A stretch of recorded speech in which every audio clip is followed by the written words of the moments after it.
मैं अपनी mummy papa का इकलौता बेटा था। मेरी पागल कजिन हमारे घर पर रहने को आ गई थी। मैं उससे नफरत करता था। एक रात घर पर कोई नहीं था। तेज बारिश में मेरी कजिन कांपती हुई आई और कहा, भैया मुझे डर लग रहा है, कहकर वह मेरी रजाई के नीचे घुस गई। जैसे ही मेरे हाथ उसके दो नरम नरम पर लगी, मैं बहक गया और उसके साथ पर खून देखते ही वह डरकर बेहोश हो गई। और फिर दोस्तों, ऐसी रोचक कहानी सुनने के लिए चैनल को सब्सक्राइब करें। कहते हैं कर्म आपका पीछा नहीं छोड़ता।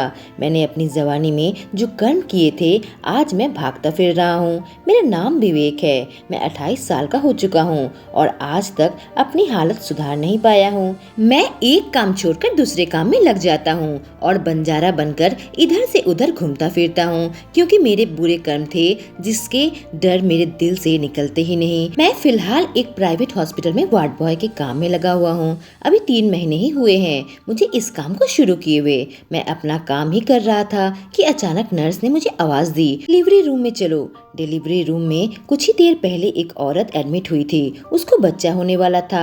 शायद उसको बच्चा हो गया होगा, तभी मुझे साफ सफाई करने के लिए बुला रहे हैं। मुझे उस गंदगी को उठाकर कमरे को दूसरे पेशेंट के लिए साफ करना होगा। मैं जल्दी जल्दी डिलीवरी रूम में आ गया था और कचरा उठाकर साफ करने लगा था कि तभी मेरी नजर उस औरत पर पड़ी जिसने अभी अभी बच्चा जन्म दिया था। नर्स उसे स्ट्रेचर में लेकर जा रही थी, लेकिन जैसे ही मैंने उसका चेहरा देखा, मेरे हाथ पांव कांपने लगे।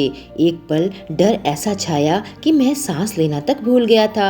जो औरत आज मेरे सामने स्ट्रेचर पर लेटी थी, मुझे अपनी आंखों से यकीन नहीं आ रहा था। मैंने अपने चेहरे में मास्क पहन के चेहरे को ढक लिया था।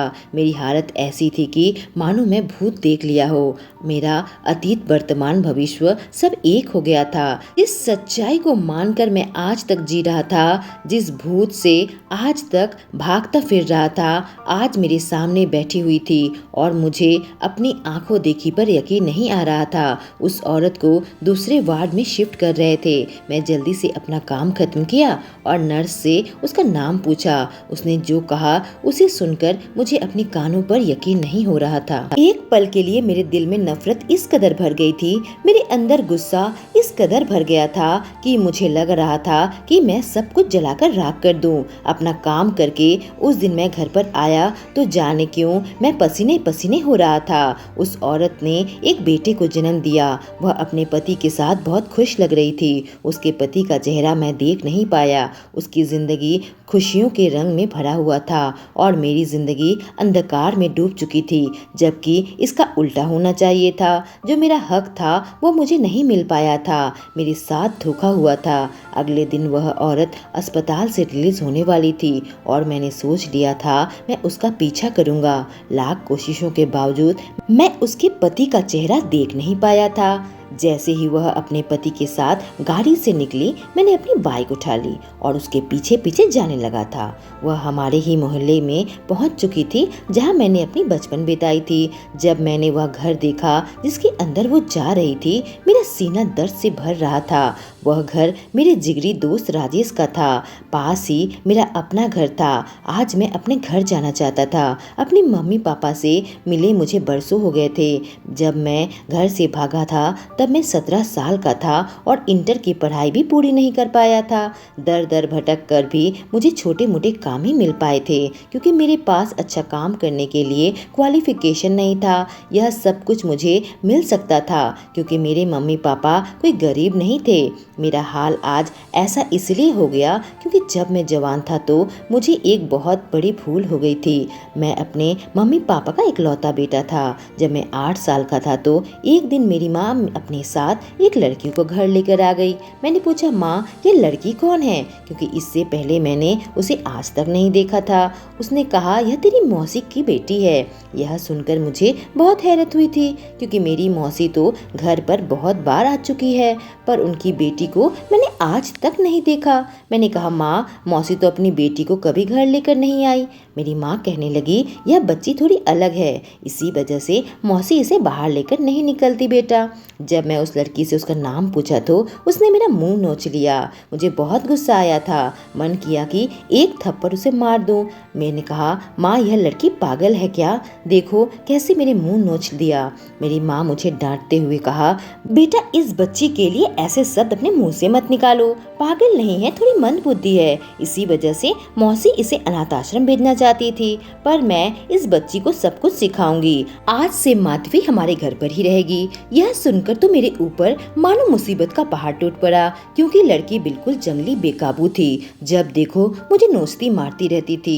अगर मैं हाथ उठाऊं तो माँ उल्टा मुझे ही डांटती मारती थी। मेरे पापा मम्मी कुछ ज्यादा ही उस पर ध्यान देते थे, अपना जान निछावर करते थे, और मैं बस यह सब कुछ देखकर मन मार कर रह जाता। जाने क्यों मेरी माँ माधवी से ज्यादा मोहब्बत करती थी, जबकि उसे कोई अदब कायदा भी नहीं आता था। न बोलती थी, बस चीखती रहती थी। उसने तो मेरा जीना दुश्वार कर दिया था, मेरे बचपन को बिल्कुल बर्बाद कर दिया था। मेरी मम्मी पापा उसे इतना लाड प्यार करते थे, मुझे बहुत ज्यादा जलन होती थी। लेकिन एक दिन सब कुछ बदल गया। मेरी बहन जवान हो गई थी, लेकिन बच्चों की तरह अभी भी बात करती थी। 14 साल की हो चुकी थी और उसका शरीर में औरतों वाली खूबसूरती निखरने लगी थी। हालांकि मैं अब भी उससे नफरत ही करता था, लेकिन अब मैं उस पर ज्यादा ध्यान नहीं देता था। मैं बड़ा हो चुका था और अपने दोस्तों के साथ ही ज्यादा बिजी रहा करता था। मेरे मम्मी पापा ने मुझे बुलाया और कहा, बेटा हम शादी के लिए 2 दिनों के लिए बाहर जाना है, माधवी और तुम मिलजुल कर अच्छे से रहना और तुम उसका खास ध्यान रखना, यह तुम्हारी बहन है। मम्मी पापा चले गए थे, लेकिन मैं उसका बिल्कुल भी ध्यान नहीं रख रहा था। यह लड़की तो बिल्कुल पागल थी। हर रात को मम्मी पापा के सो जाने के बाद जाने वह घर से बाहर कहाँ निकल कर चली जाती थी। वह जवान हो रही थी, इसलिए मुझे उस पर शक होने लगा था कि उसका कोई बॉयफ्रेंड है। एक रात मैंने उसका पीछा किया, लेकिन देखा कि वह यूं ही सड़क में भटक रही है, बिना किसी मकसद के, पागलों की तरह। मैं समझ चुका था कि यह इसकी पागलपन ही है। मेरी मौसी विधवा थी और माधवी उनकी इकलौती बेटी थी, जिसे मेरे मम्मी पापा पाल रहे थे। यहाँ तक कि मौसी को भी वह लोग पैसे भेजते थे। मौसी और उनकी बेटी की वजह से मेरा हक कम हो गया था। मैं कहता कि आप मेरे हिस्से की दौलत उन पर लुटाते हो, आप लोगों को यह सब करने की क्या जरूरत है। पर मेरे मम्मी पापा उल्टा यह बात सुनते ही मुझे डांटने लगते, कहते तुम्हें अपने हिस्से की दौलत खुद ही कमानी पड़ेगी। और जब मेरे मम्मी पापा चले गए तो एक दिन किसी तरह से मैंने अपनी बहन का ध्यान रखा। अगले दिन सुबह से ही बहुत तेज बारिश शुरू हो गई थी। माधवी कहीं बाहर नहीं निकल पा रही थी और घर पर बहुत परेशान नजर आ रही थी। बार बार अपने कमरे में जाकर जाने किससे फोन पर बात कर रही थी। मेरे सामने अभी पागल बच्ची बनकर ही रहती थी, लेकिन मेरे सामने फोन पर बात न करके न जाने किससे चुपके चुपके बातें कर रही थी। ऐसा लग रहा था कि वह अंदर ही अंदर किसी बात को लेकर बहुत घबराई हुई है। रात हो चुकी थी और माधवी बारिश में आंगन में खड़ी खड़ी भीगने लगी। उसके कपड़े बुरी तरीके से भीग गए। कुछ देर में उसकी ओर देखा, लेकिन फिर अपने कमरे में आ गया था। पागल लड़की से कोई वास्ता नहीं रखना चाहता था। मैं अपने कमरे में आकर लेट गया। बिजली कड़कने की आवाज आ रही थी। अचानक इतना जोर से बादल गरजा कि माधवी दौड़ती हुई मेरे कमरे में आ गई। मुझे इसके चेहरे में एक डर साफ नजर आ रहा था। कहा, भैया मुझे डर लग रहा है, ऐसा लग रहा है कि बादल हमारे ऊपर ही न फट जाए। मैंने कहा, तू गीले कपड़े पहनकर घर पर क्यों आ गई? अपने कमरे में चली जा और कपड़े चेंज करके सो जा। इसकी ओर मेरी नीयत खराब नहीं हुई थी। मैं तो इस लड़की से कोई मतलब नहीं रखना चाहता था, लेकिन उसका बदन काफी भरा हुआ था और बार बार मेरी नजर उसके बदन पर पड़ने लगी। उसके कपड़े बुरी तरीके से गीले हो चुके थे और बदन में बिल्कुल चिपके हुए थे। मैं उस समय 17 साल का जवान लड़का था, तो मेरे अंदर भी जवानी भड़क उठी थी। माधुरी ने कहा, मैं अपने कपड़े चेंज कर लेती हूँ, कह के वह मेरा टॉवल उठा लिया और फिर पर्दे के पीछे जाकर अपने शरीर को पोंछने लगी और वहीं पर एक एक करके कपड़े उतार कर फेंकती गई। मैं इधर सब कुछ देख रहा था और मेरे अंदर आग लग चुकी थी। अपने बदन को टॉवल से पोंछने लगी, फिर वहीं टॉवल लपेटकर मेरे सामने आ गई। छोटी सी टॉवल से उसके जिस्म ठीक से ढक नहीं पा रहे थे। अचानक उसने एक ऐसी हरकत की कि मेरी सांस रुक गई। वह टॉवल पहने ही मेरे कंबल के नीचे आ गई। कही भैया मैं आपके साथ ही सो जाती हूँ, मुझे बहुत डर लग रही है। वो मेरे बगल में आकर क्यों लेट गई? मेरी बहन तो सच में ही पागल है, पर उसे यह बात बताने में भी मुझे शर्म आ रही थी। मेरे बदन के साथ बुरी तरीके से चिपक गई। अब मैं अपने होशो हवास खोने लगा था। ऐसी हालत में किसी भी मर्द का अपने ऊपर काबू पाना बहुत ही मुश्किल हो जाता है। मेरे करीब आकर बार बार करवटें बदल रही थी कि उसका टॉवल भी खुल गया, लेकिन उसने उसकी भी परवाह नहीं की। मुझे लगा आखिर यह चाहती क्या है, यह भी तो जवान हो रही है। मैं उसे अपनी आगोश में ले लिया और उसके साथ प्यार करने लगा। वह मेरा साथ दे रही थी, लेकिन थोड़ी देर बाद चीखने लगी, कहने लगी तुम क्या कर रहे हो, तुम मेरे भाई हो। बुरे तरीके से कांपने लगी और अजीब आवाजें निकालने लगी थी। लेकिन मैं पूरे जोश में था और मैंने उसे छोड़ा नहीं। मैंने अपनी हवस उससे पूरी कर ली थी क्योंकि उसने मुझे उकसाया था। उसके बाद अचानक ही वह बिल्कुल बेसोध वहां लेट गई। उसके जिस्म से निकल रहे खून चादर में फैल चुके थे। मैं काफी डर गया। मुझे ऐसा लगा कि शायद उसे अस्पताल लेकर जाना पड़ेगा, लेकिन कोई पूछेगा तो मैं क्या कहूँगा। मैं इतना घबरा गया था कि मैं अपने दोस्त राजेश को कॉल की। राजेश तुरंत घर के पास आकर दरवाजा खटखटाया। मैंने खोला तो वह अंदर आ गया। अंदर आकर वह मेरे कमरे का नजारा देखा तो उसकी आंखें फटी की फटी रह गई। कहा यार तूने अपनी बहन के साथ यह कौन सी कांड कर दिया? देख इसके जिस्म से कितना खून बह रहा है। उसकी हालत देखकर तो मेरा भी चेहरा बिल्कुल फीका पड़ चुका था। वह उसके करीब चला गया और कहा हे भगवान, इसकी तो सांस नहीं चल रही है, वह मर चुकी है। यह बात सुनते ही ऐसा लगा कि मुझे लकवा मार गया। मैं अपनी जगह से हिल भी नहीं पा रहा था। यह मुझे क्या हो गया? मैं एक लड़की का कत्ल कर दिया, उसकी इज्जत को तार तार कर दी। मैं संभल पाता या कुछ सोच समझ पाता।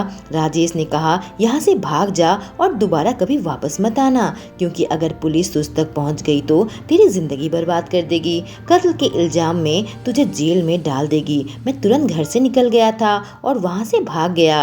एक बार भी पीछे मुड़कर नहीं देखा था। पहले मैं अपनी मौसी के घर पर गया और सारी बातें बता दी थी। मेरी मौसी तो रोती रोती अपना सीना पीटने लगी। कही बेटा तेरा यह हाल मेरी वजह से हुआ है। उस पागल लड़की को तो मैं घर से बाहर निकाल देना चाहती थी। दीदी जबरदस्ती उसे अपने साथ लेकर गई थी। आज देख किस मुसीबत में आ गया तू। मेरी मौसी ने झट से मुझे कुछ पैसे दिए और कहा बेटा तू भाग जा और अपना नाम बदल के दूसरी जगह पर नौकरी पकड़ ले। अगर घर वापस जाएगा तो बुरी तरीके से फंस जाएगा। मेरी पागल बेटी तो मर गई और पुलिस वाले तेरा जीना दुश्वार कर देंगे। मौसी के हाथ से पैसे लेकर मैं वहाँ से भाग गया था और सालों बाद जब मैं अस्पताल में वार्ड में कूड़ा साफ कर रहा था तब मेरी नजर उस औरत पर पड़ी जिसकी शक्ल मेरी बहन माधवी से मिलती जुलती थी। माधवी को मैंने आखिरी बार 14 साल की उम्र में देखा था, वो भी मरी हुई हालत में। यह औरत तो जीती जागती और माधवी की शक्ल सूरत की थी। मैं सच्चाई का पता लगाना चाहता था, इसलिए अपने घर पर आकर छुप गया। जब मेरे मम्मी पापा घर आए तो काफी खुश नजर आ रहे थे। कहा माधवी और राजेश का बेटा तो बहुत खूबसूरत है। काश आज विवेक भी हमारे साथ होता। न जाने वह घर से कहाँ भाग गया और क्यों भाग गया। हमें तो यह उसे कहने का मौका तक नहीं मिला कि हम उसी से सबसे अधिक मोहब्बत करते हैं। हमारी सारी जायदाद तो उसी के लिए है, लेकिन आज जब वह नहीं है तो हमें अपनी सारी प्रॉपर्टी माधुरी के नाम ही करनी पड़ेगी। हमारा वारिस आखिर घर छोड़कर क्यों चला गया? माधवी ने यही कहा था कि वह बिना कहे ही घर छोड़कर चला गया है। मेरी माँ आंसू बहा रही थी और मैं यही सोच रहा था कि मेरे साथ तो कुछ और ही कहानी हुई थी। माधुरी तो जिंदा है। मैं तुरंत वहाँ से निकला और मम्मी पापा के सामने आ गया। कहा माँ। मेरी माँ मुझे देखते ही दौड़ी आई और मुझे गले से लगा लिया। कहा बेटा कहाँ था तू इतने दिन? तू घर छोड़कर क्यों भाग गया था? बेटा क्या कमी रह गई थी हमारे प्यार में? मेरी आंखों में भी आंसू आ गए थे क्योंकि मैंने इतने साल पुलिस के डर से बिताया था। हर वक्त यही लगता था कि पुलिस आकर मुझे गिरफ्तार कर लेगी, लेकिन माधवी का कत्ल तो हुआ ही नहीं था। मैंने अपनी मम्मी पापा को सारी बातें बता दी, किस तरह माधवी ने उस रात मुझे उकसाया था और फिर अचानक चिल्लाकर मरने का नाटक किया था।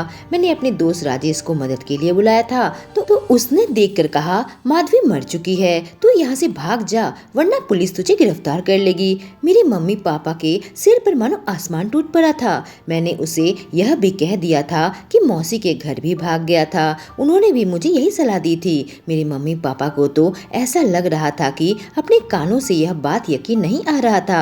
ऐसा लग रहा था किसी ने उनके सीने पर विश्वासघात का छुरा घोंप दिया है। मेरे पापा गुस्से में आ गए और मेरी माँ से कहने लगे, यह सब तेरी बहन और उसकी बेटी का किया धरा है। हमने उन दोनों पर इतना एहसान किया, उसके बावजूद भी वह मेरी जायदाद हड़पने की फिराक में है। इसलिए इतने सालों से बार बार मुझ पर अपनी वसीयत बनाने को कहती है।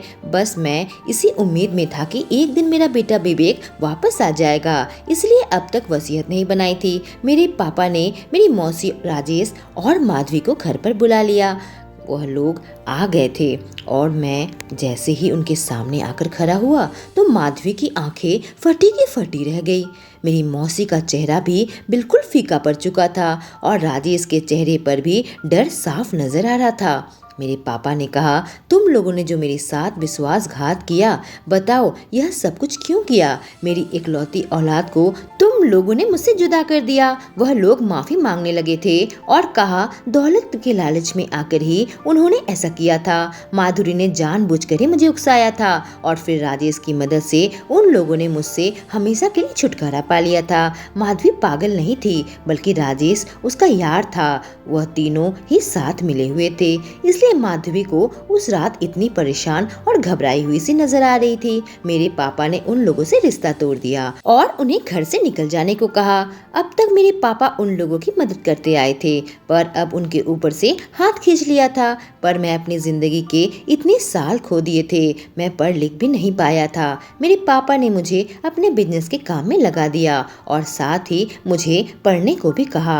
मैंने कहा, माँ, अगर आप माधवी को उस घर पर नहीं लाती तो शायद आज मेरी जिंदगी कुछ और ही होती। होने को कौन टाल सकता था? कम से कम अब मेरे माँ बाप मेरे साथ हैं और मुझे यह पुलिस का डर से जीना नहीं पड़ता और एक दिन मेरी जिंदगी अपने आप ही संवर जाएगी। दोस्तों, कहानी कैसी लगी? अच्छी लगी हो तो चैनल को सब्सक्राइब करें और नोटिफिकेशन बेल को ऑन कर ले। Thank you.